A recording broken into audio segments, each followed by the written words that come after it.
Oh my gosh, this is awesome. How are we doing? Fantastic. Awesome. Very good. Morning, Adam. Nice to meet you, sir. Good morning, Dave. Oh, I can hear a northern accent there. Oh yeah. You'll never get the monkey out of me in France. You can't. I've been here 14 years, but you'll never hear Clouseau coming out of my accent. I'm telling you. Fair enough. So it's in the evening there, is it? Yeah, it's 7:30 p.m. in the evening in sunny Brisbane in Australia. Lovely. So where are you from? You're from the UK originally? Yeah, I'm from the UK. I'm from a small town called Malvern in Worcestershire. Oh right, yeah, in England. Yeah. So I've never actually been to Manchester. Oh, you don't know what you're missing, lad. Don't know what I'm missing, lad. I love that. I haven't heard that accent in a while, actually, in Australia.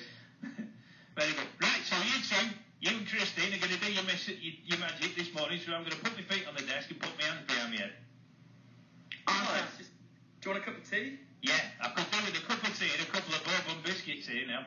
Oh, a couple of hobnobs. Yeah, very much so. Those that you think that don't snap. There's nothing worse than a biscuit breaking in your brew, is there? Drives me up the wall. No, that's tragedy. Oh, God, it's horrible. Anyway, right, you two, off you go. You do your stuff. You two men are funny. I like it. So now that we've established that my friend Adam is an expat living in Australia, that was my first opener, and now we are here today, so I get to introduce Adam. He is a psychologist, and he manages a business called XN Force, and that's right. I wanted to call it Zen Force. Zen Force, I like that. Zen Force. So he helps teams adapt powerful growth mindset for long-term high performance, and he's written a book. So I wanted to bring Adam on to talk a little bit about himself, what he does for people and with people, and then, of course, talk about this fantastic book he's got going on. So the book is called The Psychology of Confidence, Jedi Mind Tricks, and Other Powerful Hacks, which is a fantastic name. So welcome, Adam. I'm so excited to have you here today. And then so I just thought I'd ask you a couple of questions to get us rolling and just have a conversation. So I guess my first question for you, Adam, is can you tell us your why? Why you do what you do? What is your purpose? Definitely. I just wanted to clarify as well. She said I'm a psychologist. I have a degree in psychology from the University of Southampton. I'm not a registered psychologist in Australia. I just wanted to clarify that. So that's still all good.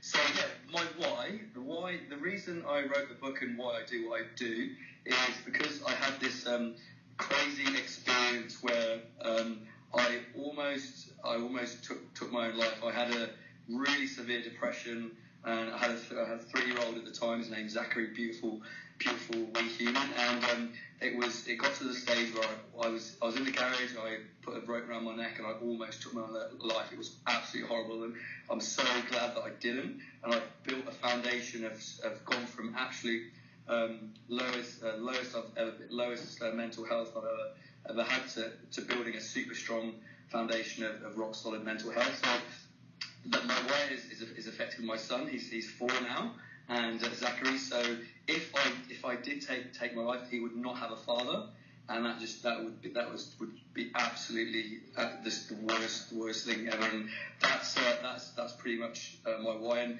also that's generated a mission.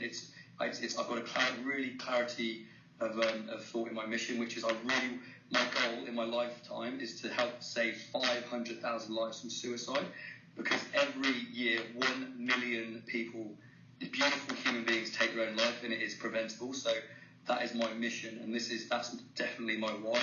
So and that's where the book stems from, is that passion to help other people, and it's got that psychology aspect to it, so psychological strategies, also with a bit of fun with the Jedi mind tricks and the life hacks as well, to be accessible and really simple and easy to read for young people, young guys who are potentially don't feel like they don't want to be vulnerable to ask for help, because a lot of guys don't.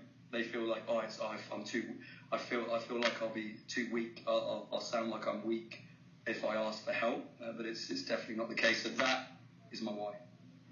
Nice. Oh, that's fantastic. That's actually a story that I really didn't know about you, Adam, so I really appreciate you sharing that with pretty much the world, since we are being beamed out into the whole entire world. Thank you, Dave. Good. If it's going to reach more people and resonate, then all good. That's awesome. So what made you come up with Jedi mind tricks? Where did that come from? Yeah, it came up because it was kind of happened organically. Maybe it's to do with because I'm really fascinated by language and the use of words. And for example, it could have gone into my consciousness from XM Force. So force, may the force be with you, and sharing wisdom with yoga. There is no try, only do, and lots of different types of wisdom. And also, I wanted it to be fun, accessible, and people will resonate immediately with Jedi mind tricks because it's Jedi. Oh, I know Jedi. That's quite fun. It's quite accessible, and people know about it.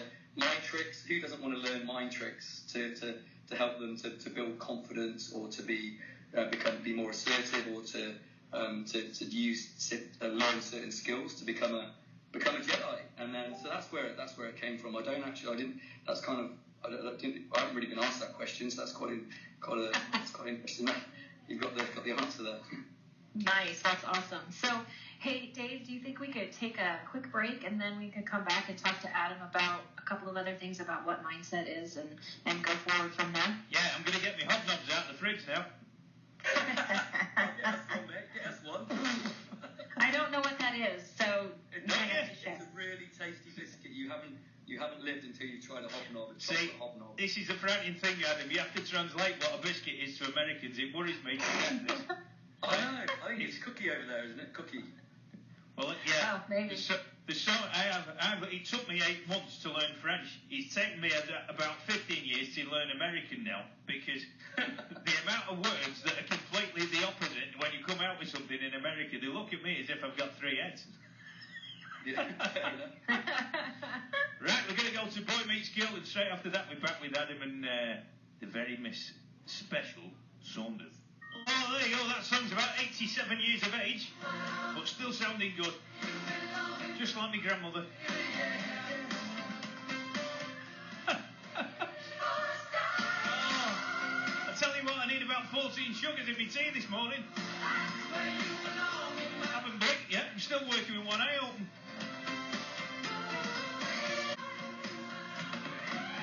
You're listening to Expat Radio, your worldwide friend.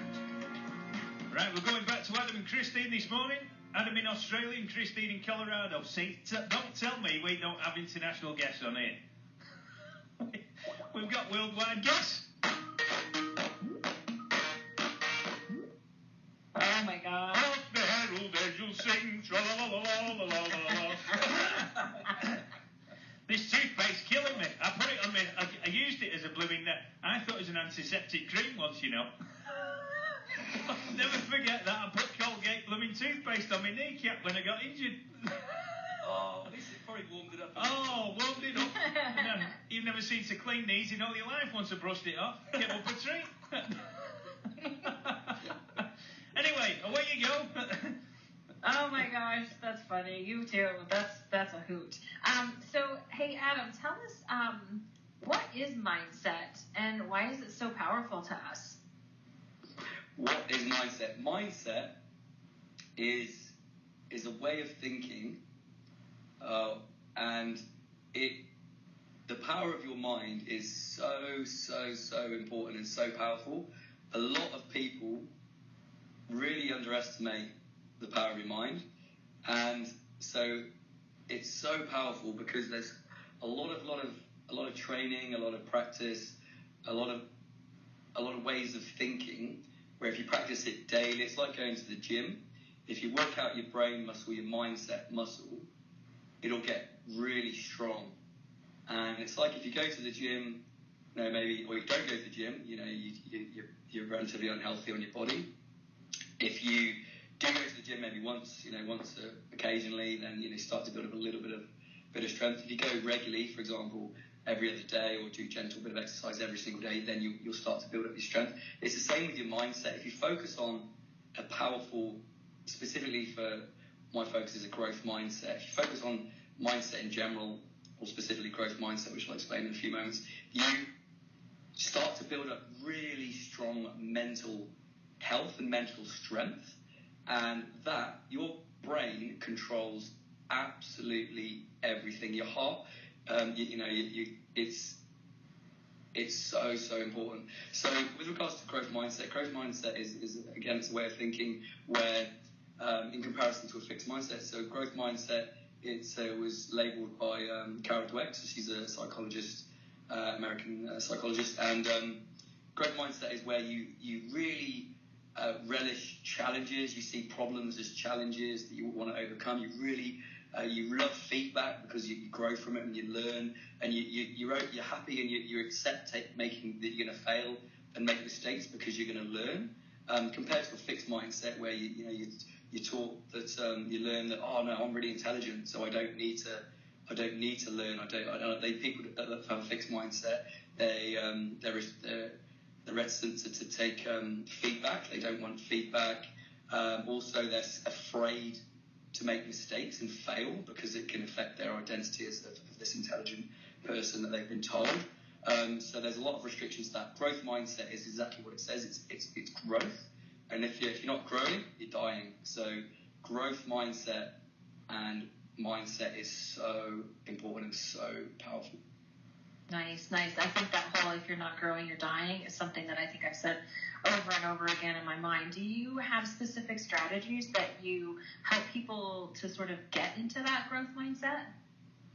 Yeah. So you can start off with initially thinking about and defining whether you have a growth mindset or a fixed mindset. It's not so binary than that. It's somewhat different on a scale as well. You can have people that they're relatively open to it or not.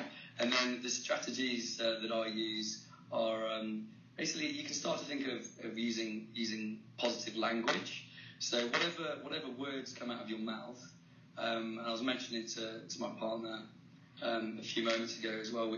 It's also how you talk to yourself, what language you use for yourself is really important, because if you drop something and I've heard other people say it and I call them up on it, oh, I'm an idiot. You say that, you're telling yourself you're an idiot. You would never tell your mother, your partner, your husband, your wife, or your friend that they're an idiot. So why would you tell yourself you're an idiot? Right. That's really, really, really destructive, and you do that over years and years and years.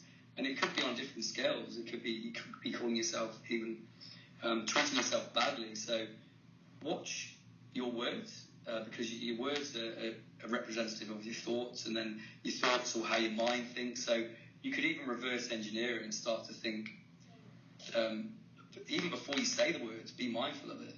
What words am I going to say? Why am I saying it? And then you can really strengthen and grow your growth mindset and grow your mindset to be strong purely by using your language. That's the strategy that I start with. That's fantastic. That's awesome.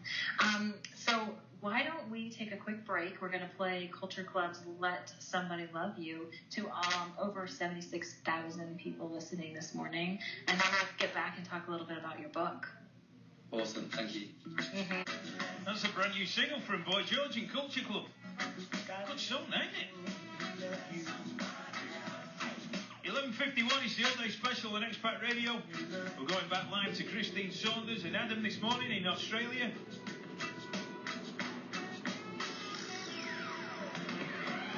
You're listening to Expat Radio, your worldwide friend.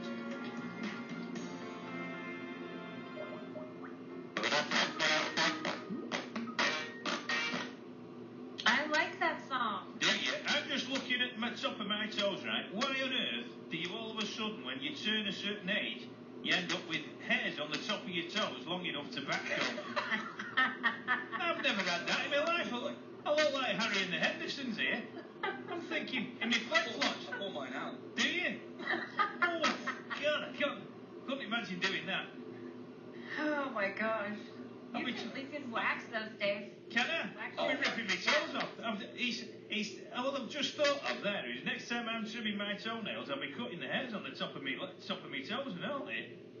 Oh, two birds with one stone. Yeah. Well, have you seen that haircut design where those idiots set fire to the red? They singe the red and then put it out with a hairdryer. Have you seen that? No, but I want to. Oh, God. Well, he's seen a Muslim hairdressers or something that they're at it. I mean, whoever thought of that? I think it's terrorism hairdressing. That's what it's called. But they set fire to the reds and then put it out with a hairdryer, and that's how they cut their hair. Oh my God! Unbelievable. That's gotta smell awful. Well, you don't worry about the smell of burning when you come out of the hairdresser, do you? At least you're alive. Mm-hmm. I cut my own hair, so it's alright. I just get the old shaver out, do it. I know. Well, I do back sack and crap normally, so that's and include my head at the same time when I'm doing it. So.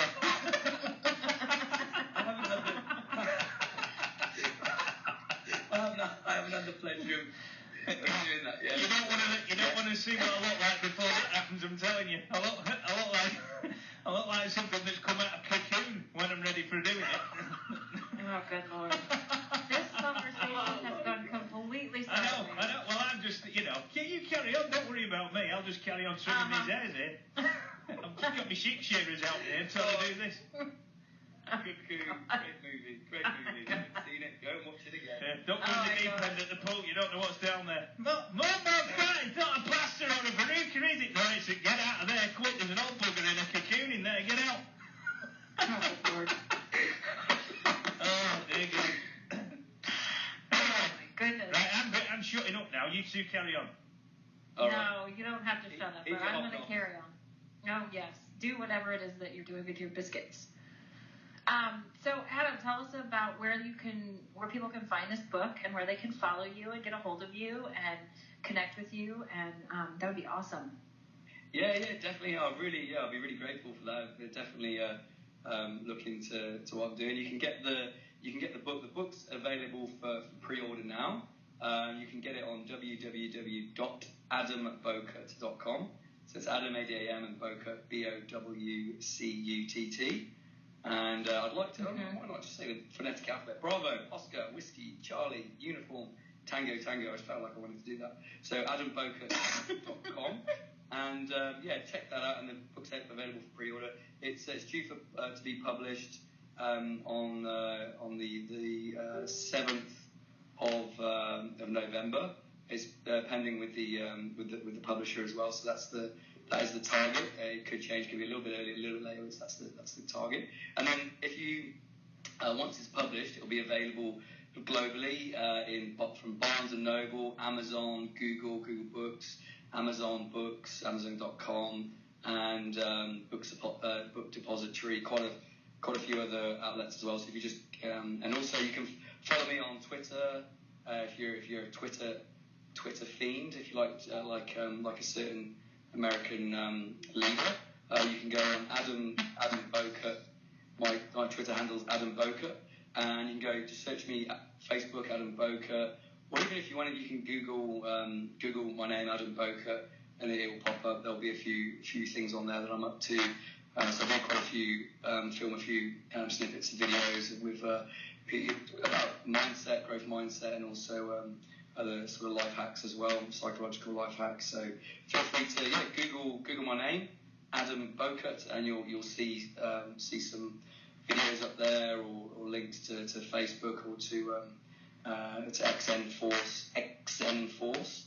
And I've got a new program called it's Executive to Entrepreneur. So it's for executives. We help transform executives into entrepreneurs. It's a 3-month program where we really help executives to make the switch into entrepreneurship. So I'm really excited about that. Awesome. So we're going to go to one last song, and we'll be back. Excellent. Thank you. Well, I've got to finish, haven't we? We've got to finish on the hour. Oh, we got to finish. She's unbelievable. She's unbelievable. She likes doing a bit of overtime. I know you get carried away and all that carry on, but you can. We're not going to come back. We're not coming back. We're going to do the last song, and we're not coming back. Yeah, but next week, you can do 2 hours. What? Oh, exciting. More time to Whatever. You'll have an hour next week. An hour next week. Yeah. Oh my gosh. To do whatever I want. That's going to be fantastic. Yeah. And Adam, what are you doing next week? I'll be here for you. This is fun. Let's do more. All right, we'll talk after this. So, don't encourage her, pal. The thing is, you've started a thing with her now. Once she's like a boulder going down a hill. Once she's going, you've got Bob Hope stopping her getting to the bottom. I'm telling you. Gone and gone. So Dave, I have to say one more thing before we head out. Go on then. Yes, because I want to thank, and I know he's listening. Ryan Hartley is listening in the UK because he's the one who brought Adam and I together through his community called Always Better Than Yesterday. So Adam, thank you, and Ryan Hartley, you guys are awesome. Ryan Hartley's a legend. You are absolutely amazing as well, Chris, Christine. Thank you. Thank you. All right, guys. We'll see you next week. All right, cheers, Dave. All right, guys, thanks for being on the show today. We're going to go out up to the news with this. This is the script and break even.